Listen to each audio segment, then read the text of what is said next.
Sem Polona Strnad, mati 3 otrok in zagovornica jasne in konstruktivne komunikacije, kar je moje vodilo tudi pri profesionalnem delu.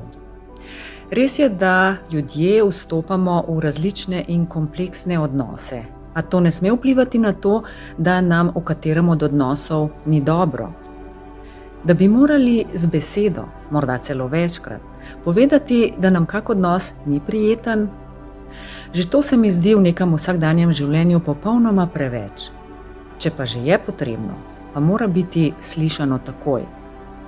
Ko govorimo o spolnem odnosu, odnosu ljubezni, popolnega sprejemanja in predajanja, bi toliko bolj morala biti na prvem mestu želja. In prav zato je pri spolnem odnosu najmanjše nesodelovanje zadosten signal. Dovolj je neizrečeno nestrinjanje, najmanjši namig in ne šele aktivna fizična obramba. Vsako siljenje je posilstvo in zato kaznivo dejanje. Samo ja pomeni ja.